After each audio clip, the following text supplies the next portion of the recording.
I picked up my brand new 2025 Cybertruck and literally took it for an FSD shakedown from New York to Boston and then from Boston to Cape Cod. Altogether, it was 707 miles of FSD, no intervention. And this is how that whole trip went.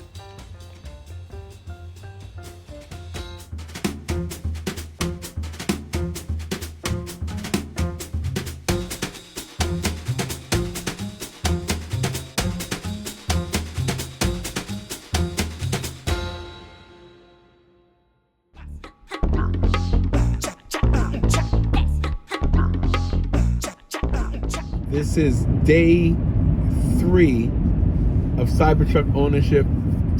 It's a 2025 all-wheel drive model.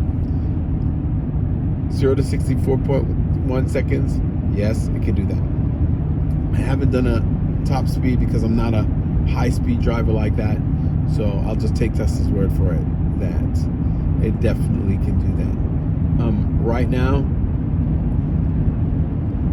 I took a trip with my wife from New York to Boston to go to the Salty Girl for their infamous fried lobster and waffles. And was it worth the 250-mile trip? It absolutely was. And we used FSD the entire way. In no time did I have to take over from it. Didn't make any mistakes at all. And then we took it from Boston and we went up to Cape Cod. Cold, blustery up there. There's the picture down below. I would say the only time it had a problem, it missed its turn and had to come full circle going to a supercharger. And then we were heading to another restaurant. I can't remember, but it's called the Lobster Shack. It was great. Worth the drive over there too. And as it was trying to make a turn, it almost missed its turn and corrected abruptly. But it wasn't dangerous. It didn't cut off any cars or anything like that.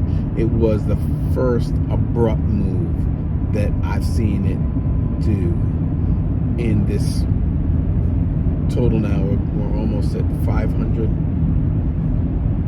miles, 500 miles. So in this 500-mile trip. So I have to say FSD, AI4, remarkably good. The ride and comfort, I have all season Pirellis on this, core tires they call them. The wheels are the same as the Beast, but the tires are different. The Beast has the Goodyear all-terrains, but because I knew I was taking it on long trips to do reviews of not only restaurants and places across the country, but I was going to be putting miles on it. I wanted to have as much comfort and as much range as possible. And I have to say the range on this is almost spot on. We're doing about 325 miles on a full charge. But I thought I knew almost everything that needed to be known about this car, this truck, before we pulled the trigger and purchased it, but I didn't. The battery pack is huge. I filled at a supercharger at a ridiculously good price. It was 23 cents per kilowatt hour in Massachusetts, but I put in a huge amount of kilowatts into the pack, and literally when it finished, it told me that I had it added 114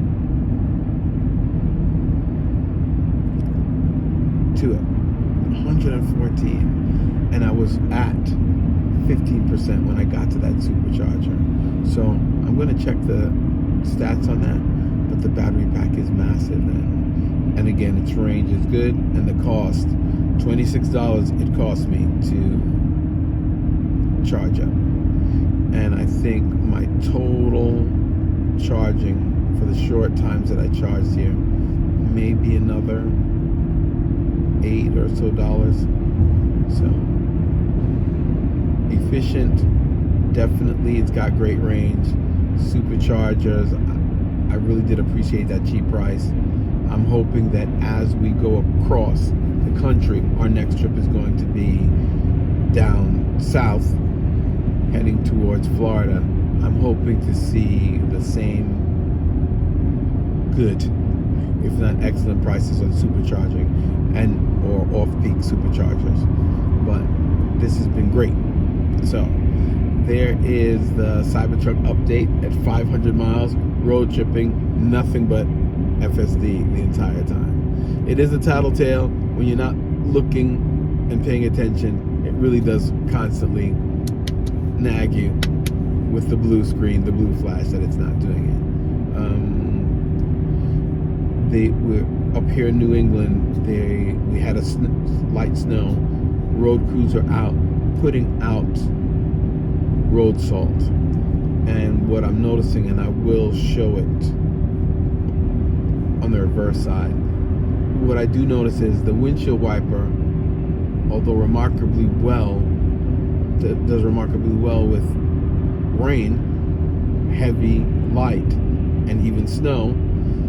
Here, the road salt, no matter what I do, when I press the wash, Cybertruck tip, when you want to do the windshield wiper fluid, you just hold down the wiper button, and then the jets are all along that enormous windshield wiper. So, but it's not clearing that salt. So even though I've hit it 4 or 5 times, I'm still getting that haze from the road salt. You know, the windshield is so massive, and the rake of it, I think, might be contributing to that. But other than that, not a complaint, not a niggle. Build quality, fantastic. Ride remarkably smooth, particularly with these core Pirellis, remarkably smooth. So I have nothing yet. I was looking for something to say that I don't like, and I know exactly what that is, so I'll do that in a video for you. The worst thing about